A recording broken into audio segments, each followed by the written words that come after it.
We are therefore greatly honored to present to Charles tonight the second annual Benjamin Franklin Award for Public Service. It is a second edition dated 1798 in French of Franklin's autobiography, and it is considered the most accurate edition from which all subsequent reprintings, at least the best reprintings, are taken.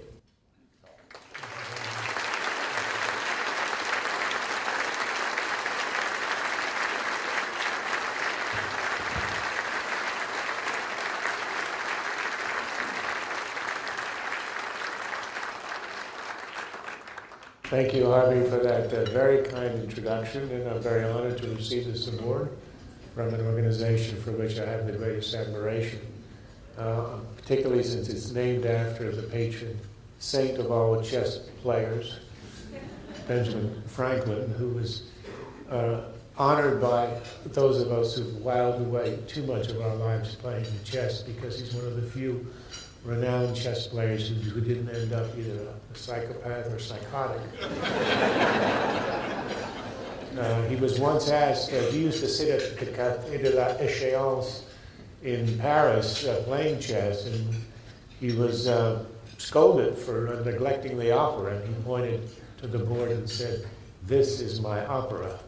I also want to thank Harvey for bringing up my checkered past, particularly the psychiatric part. I'm sometimes asked to compare what I do today as a political analyst with what I used to do many years ago as a psychiatrist. I can't quite decide actually if I'm a retired psychiatrist or one-time a physician. I've decided I'm a psychiatrist in remission. Doing very well. I haven't had a relapse in 25 years. And I point out to people the similarities in my current and my past careers, in that I spend my days studying, interacting with people who suffer from paranoia and delusions of grandeur.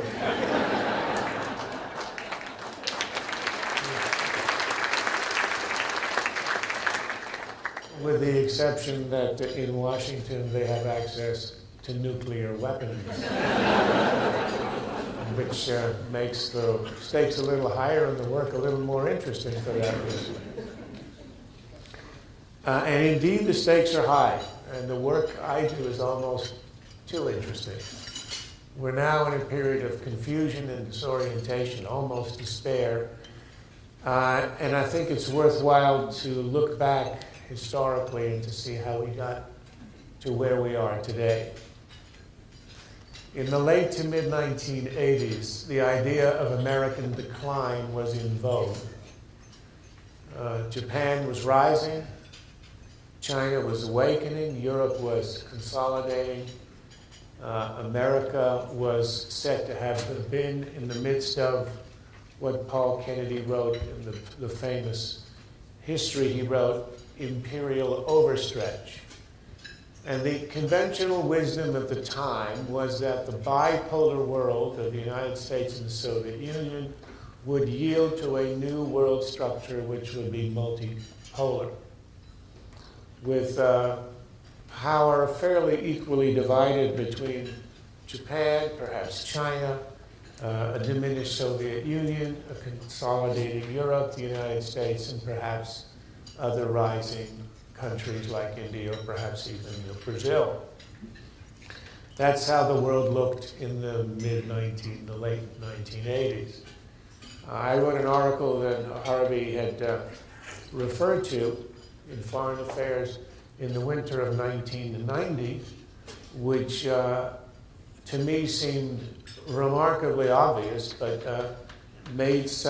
achieved some renown, because remarkably I was the only one saying it at the time, that in fact, with the end of the Cold War, the United States would end up as the unipolar power, the dominant hegemonic power in the world. There would be none even close to us in ranking, and that the old bipolar world would yield not to a multipolar world, but to one with only one great influence, and that would be us. And in fact, that has occurred. At the time, I was thinking about how long this might last. I called the article The Unipolar Moment, and I thought it might last a generation. I wrote 20 to 30 years. Of course, when you're 30 years old, 30 years seems like a long time. I'm not sure it does anymore, but here we are at the midway point. And I think the first part of that era, since the fall of the Soviet Union, we could date it between 11/9, November the 9th, 89, the fall of the Berlin Wall, and 9/11, would be the period of American ascent, in which our dominance in the world became absolutely undeniable, to the extent that in the 90s, we couldn't quite figure out what to do with all this preponderance of power. There were some neoconservatives and others who were proclaiming of an era of American greatness where we ought to exert ourselves overseas, even in the absence of a threat, simply as a way of being true to our tradition and values. And to some extent, one might say that our intervention in the Balkan Wars, where we had almost no particular national interest, was an example of the assertion of unrivaled power in the interest of our values, since we did not have a lot at stake as a nation in the Balkans. There were others of us who thought that in the absence of an enemy, we ought not be exerting ourselves for the sake of exerting ourselves, and I sort of advocated a policy that I called dry powder, where we would maintain our resources, conserve our strength, and wait for the inevitable, which would be the rise of an adversary. In the 90s, of course, that adversary was not obvious. He was working in the shadows, preparing, and finally revealing himself on 9/11.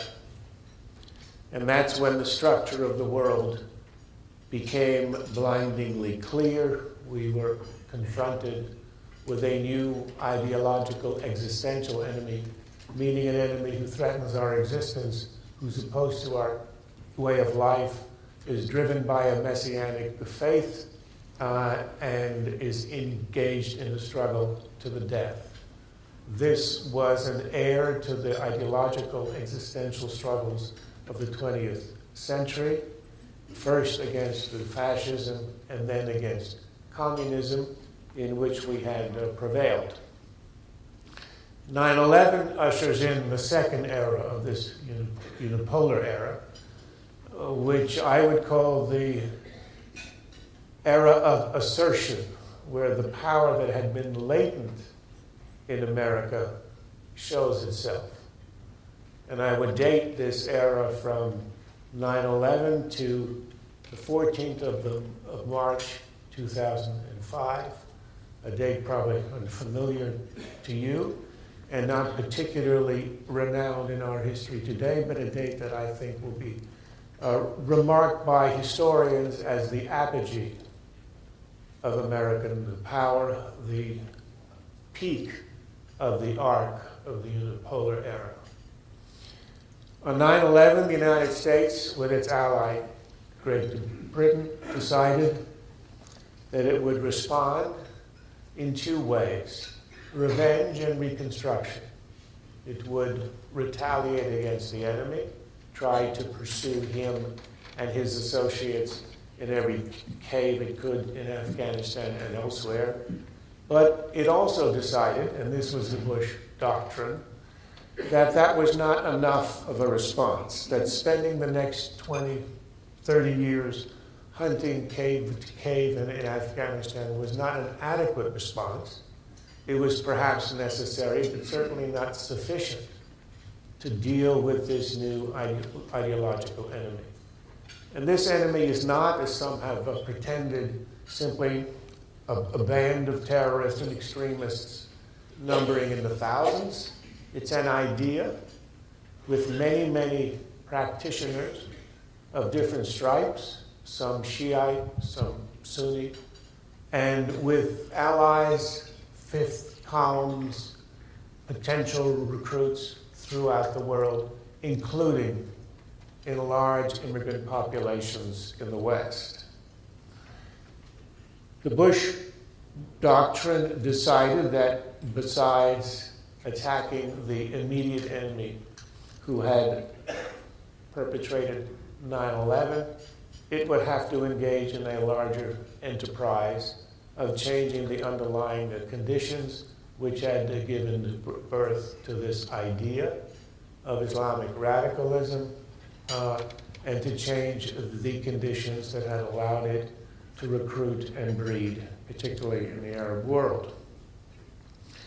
This meant changing the internal structure of Arab regimes, and in a larger sense, the culture of the Arab Islamic world. It had been the one area of the world that uniquely had been untouched by the modernizing and democratizing influences of the post-war era. East Asia had famously taken off economically and politically in Japan, in Korea, Taiwan, and elsewhere. Latin America had become democratized. Of course, Western Europe had been ever since the Second World War, but now Eastern Europe had joined the march, and yet only the Arab Islamic world had been left out. And that unless it was somehow encouraged and brought along on the march that other cultures had joined, it would remain recalcitrant, alienated, oppressed, tyrannical, and the place where this kind of atavistic attack on the West and America, its values, would continue. And that's why the entire enterprise of changing the culture of the Arab world was undertaken. It was, as I and others had said at the time, a radical idea, an arrogant idea, a risky idea, but it was also the only idea of any coherence and consistency that anyone had advanced, and anyone has advanced since, on how to change the underlying conditions that had led to 9/11 and ultimately to prevent the kind of conditions that would lead to a second 9/11. So we had this half decade of American assertion. And it was an astonishing demonstration. In the mood of despair and disorientation of today, we forget what happened less than half a decade ago. The astonishingly swift and decisive success in Afghanistan with a few hundred soldiers, some of them riding horses, directing lasers, organizing a campaign with indigenous Afghans, and defeating a regime in about a month and a half in a place that others had said was impossible to conquer, that the British and the Russians and others had left in defeat and despair in the past. It was an event so remarkable that the aforementioned Paul Kennedy, who'd written the book and articles on American decline, wrote an article in the Financial Times I think it was in February of 2002, in which he simply expressed his astonishment at the primacy, the power, and the unrivaled strength of the United States, as demonstrated in the Afghan campaign. After that, of course, was the swift initial victory in Iraq, in which the capital had fallen within 3 weeks. And after that were the ripple effects in the region. Libya, seeing what we had done in Iraq, giving up its nuclear capacity. We saw the remarkable revolution in Lebanon, in which Syria was essentially and ultimately expelled by a rising population in Lebanon. And that marks the date that I spoke of, the 14th of March, is the name of the movement in Lebanon of those who rose up against the Syrians and essentially created a new democracy, fragile as we will see in Lebanon. You have all of these events happening at once.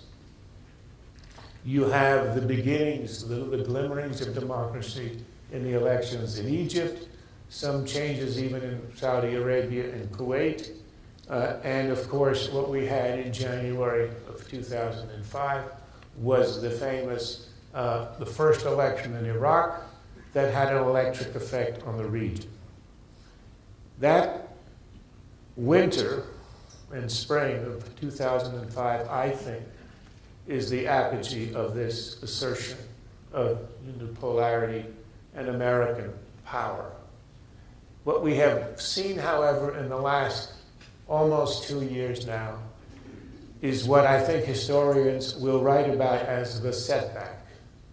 And that is the year and a half between the Iraqi election and the Lebanese revolution and the date that I think was going to live in history as an extremely important one, November the 7th, 2006, the American election, in which it was absolutely clear to all that the electorate had expressed its dismay, dissatisfaction with the policies in Iraq more than anywhere else, of course, but a sense of loss, lack of direction, and a feeling of a need for not just changing the course, but of some kind of retreat.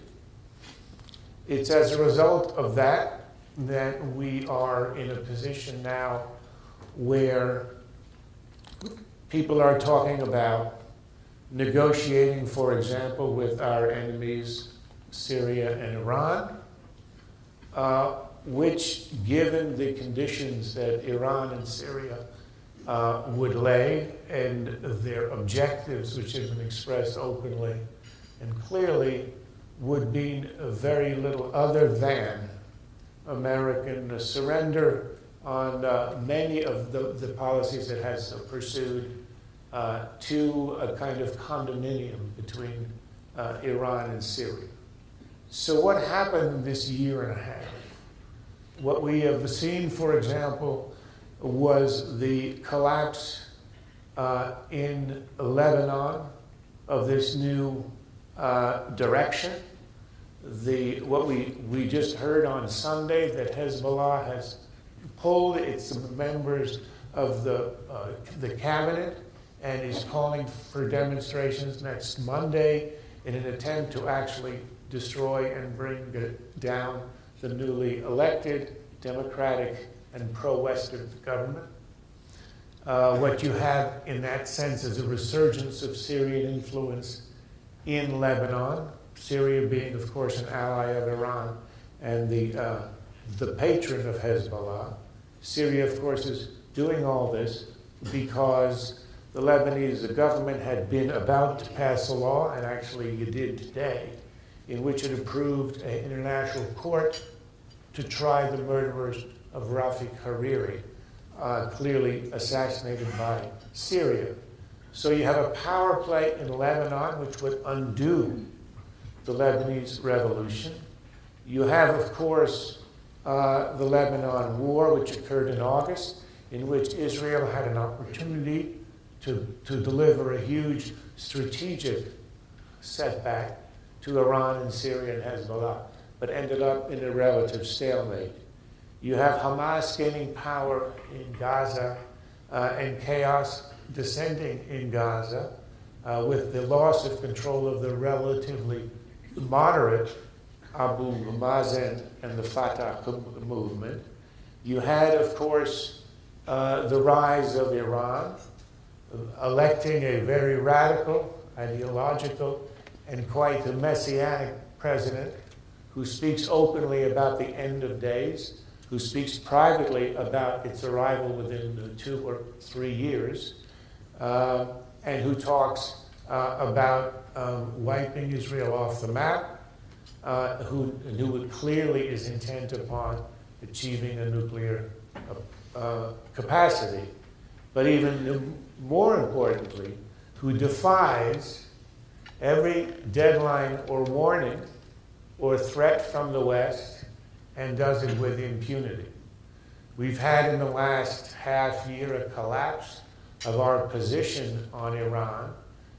We talk about pressure and sanctions. We have allowed deadline after deadline to elapse, and Iran is openly contemptuous of our attempts to impose sanctions, knowing correctly that we will not be able to get the Russians and the Chinese, and that ultimately even the Europeans will be weak and unwilling to join in real sanctions.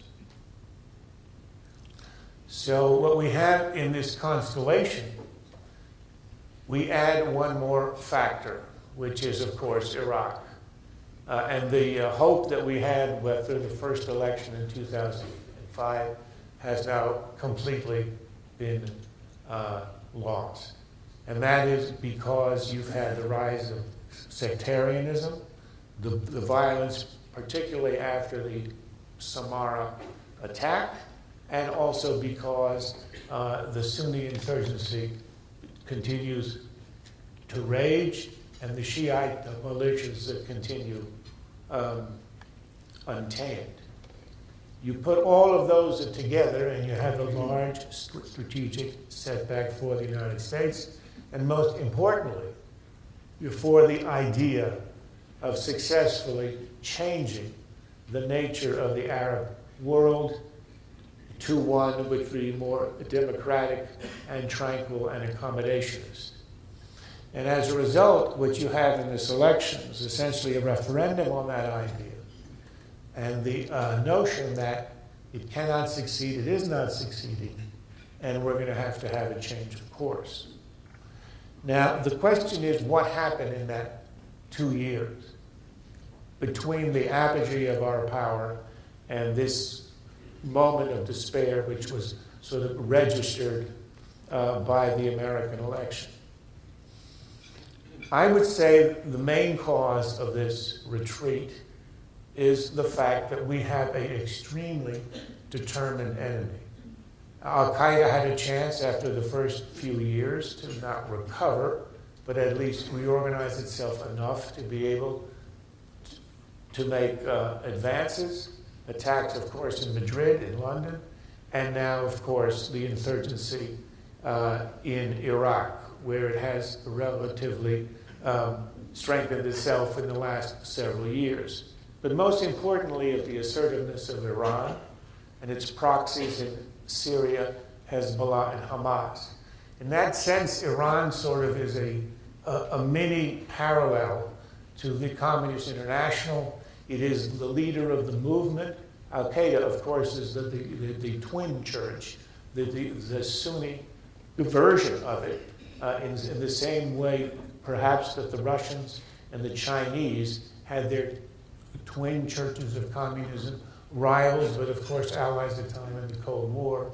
But Iran, of course, is the central actor now in the rise and the activity of Islamic fundamentalism, with its proxies, as I said, in Syria, Hamas, Hezbollah, and elsewhere. And it is determined, pressing its case in Iraq, also through Syria, in Iraq, in Lebanon, in Palestine, and elsewhere.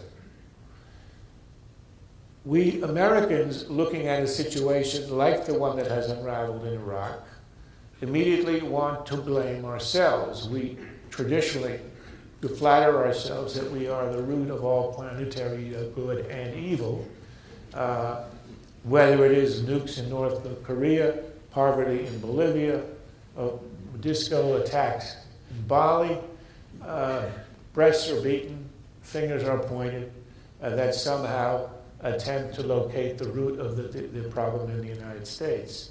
And our discourse on Iraq has followed the same pattern. Where did we go wrong? Not enough for troops, too arrogant an occupation, too little direction from the political authorities in Washington, or too much.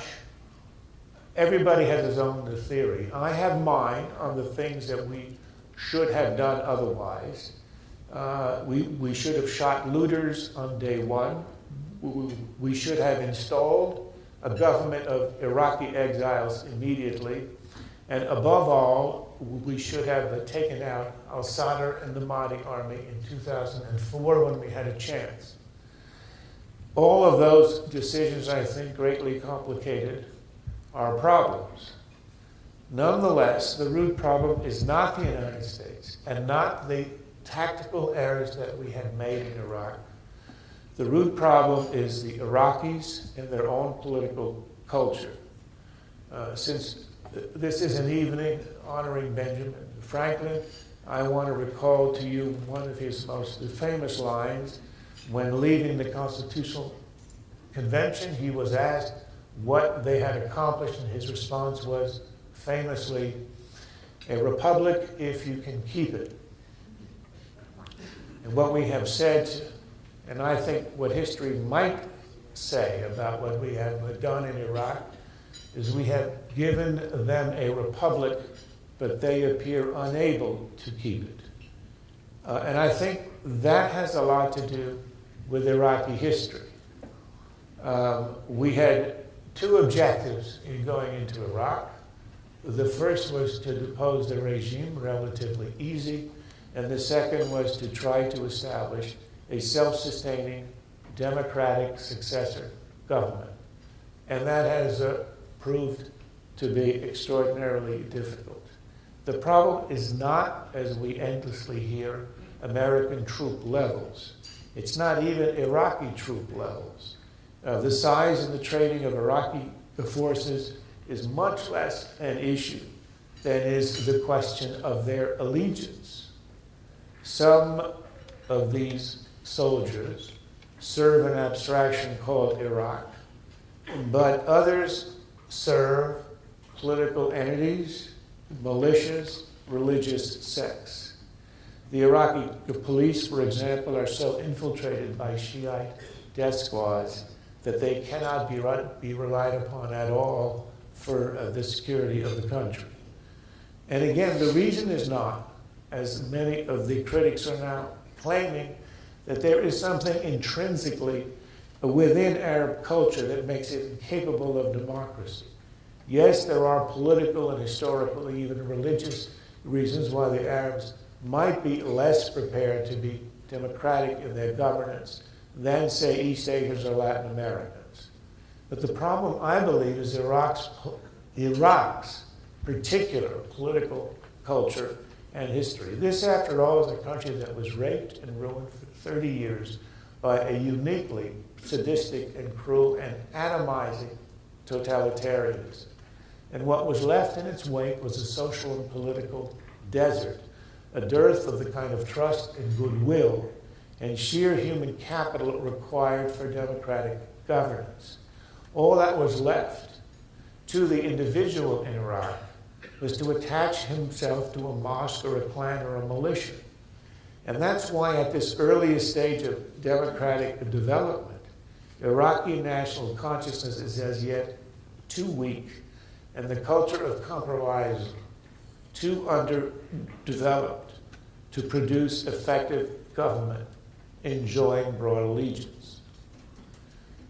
Now, as you all know, just a month ago, the United States launched operations against the Mahdi army in Baghdad and was ordered to stop by the Maliki government. And under pressure of the barricades that we had established around Sadr city to find one of our missing soldiers and to arrest a death squad leader were suspended. This is no way to conduct a war. I believe the government of Prime Minister Maliki is a failure. The problem is not his personality, it's the fact that the coalition on which he depends is dominated by Shiite elements of militias and religious parties, armed and ambitious, at odds with each other and with the very idea of a democratic Iraq. Is this our fault? I think the answer is no. It's the result of Iraq's the first experiment in democracy. When the U.S. went into Iraq, it was not going to replace one tyrant with another. We were trying to begin the planning of democracy in the heart of the Middle East as the conceivable antidote to terrorism and extremism. And in a country that is 2/3 Shiite, that meant inevitably Shiite rule. It was never certain whether the long-oppressed Shia would have enough sense of nation or sense of compromise to set aside their own grievances and internal differences and make a generous offer to the Sunnis in order to tame the insurgency and begin a new page in the country's political history. But the answer to whether that was going to happen is now in, and the answer is no. And the ruling Shia themselves are lacking in cohesion. Just a month ago, there was a fight in the city of Amara between the two leading Shiite political parties, a bloody and brutal one, which actually holds out some hope for what might help to ameliorate the situation in Iraq, namely a change in the structure of the coalition, which is now Shiite with the Kurds as a junior partner, and try to establish a new government with a new set of coalition partners, which would involve secular and religious Shiites who would reach out to some of the Sunnis, those who recognize their minority status, but would be willing to accept a generously offered place at the table. This kind of cross-sectarian coalition almost happened after the election last year. Almost half the parliament consists of these secular, Kurdish, Shiite, and Sunni elements. And it seems to me that unless there is a change in the government that has clearly not succeeded, we are not going to succeed. One can tinker with American tactics and troop levels all you want, but unless the Iraqis can establish a government of unitary purpose and resolute action, the simple objectives of the war, leaving behind a self-sustaining democratic government, will not be achieved. Given these circumstances, we now have a situation in Washington after the election, which, as I mentioned earlier, is looking for a kind of exit, honorable or not. And that is why I think there is a lot of discussion about negotiations with Iran and Syria, which I think ultimately would amount to nothing more than a kind of cover for an American retreat. I don't think that is the only alternative, however. I think there is at least the chance of trying to save the situation, not only in Iraq, but the general idea of trying to establish more liberal, democratic accommodation and less confrontational governments in that region. And part of that effort, I think, has to be a very important and exerted effort now to try to rescue the Lebanese government, which in the next week or so will be under threat of demonstration, perhaps even civil war, and perhaps even open Syrian intervention against it. And that's why, even though our situation today is a rather gloomy one, and there is a lot of disorientation and despair, I think that if we do not lose our nerve and lose our way, there is a way to actually emerge from this 2-year era of setback. I think what's becoming clear is that the overall international strategic situation in which we had unchallenged hegemony for the first year and a half is now over. What we're seeing on the horizon is the rise of something that had always been expected very early in this unipolar era, which is an alliance of others who oppose us. Historically, whenever one country had risen above all the others in power, anti-hegemonic alliances immediately formed against them. The classic example is the alliance against Napoleon in the early 19th century, and of course the alliances against Germany in the First and the Second World War, particularly in the 30s, where you had the rise of an aggressive hegemonic Germany in the heart of Europe. What was interesting about in the polar era is that whereas we had achieved unprecedented hegemony in the first decade and a half, there were no alliances against us. And what I think we are beginning to see now is Iran positioning itself at the center of a regional alliance against us, again with the clients I mentioned, Hezbollah, Hamas, Syria, looking to overawe the entire region with the acquisition of nuclear weapons, which would make it the regional superpower, and Iran receiving the backing, tacit, not very active, but protective of Russia and China. And that, I think, is the structure of the adversary that we will be looking at for the decades to come. And the question is, this setback and this new structure against us, is this our fault? Which, of course, I think is one of the major themes of those who are the critics of the Bush doctrine. Were we too aggressive? Were we too energetic in our response, and perhaps some would say indiscriminate in our response to 9/11? And I would argue, on the contrary, we have been not aggressive enough. We have not had the kind of support from allies in Europe and elsewhere that we had needed. We have lacked any real support from the Sunni Arabs in the region, who are extremely threatened by the rise of this new Iranian power and its allies. And as the Bush doctrine has come under attack, there are those in America who have welcomed its apparent setbacks and defeats as a vindication of their criticism of the policy. But the problem is that that kind of vindication leaves America in a position where there are no good alternatives. The reason that there is general despair now is because if it proves to be true that the Bush doctrine has proclaimed an idea of democratizing the Arab world that is unattainable and undoable, there are no remaining answers to how to counter ultimately the threat of Islamic radicalism. And it's because of the absence of that alternative, and because of the consequences of defeat and lacking any strategy for confronting this kind of Islamic radicalism, that I think it's important for us not to engage in retreat and despair, but to try to rescue the situations, particularly in Lebanon and Iraq.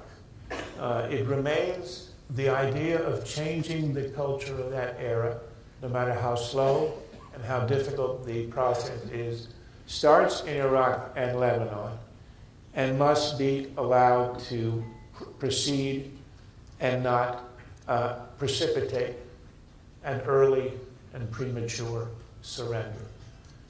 That idea remains the only plausible one for confronting our enemies and preventing another 9/11. Every other is a policy of retreat and defeat, and I think that would end up as a catastrophe, not only for the United States, but for the very idea of freedom. Thank you very much.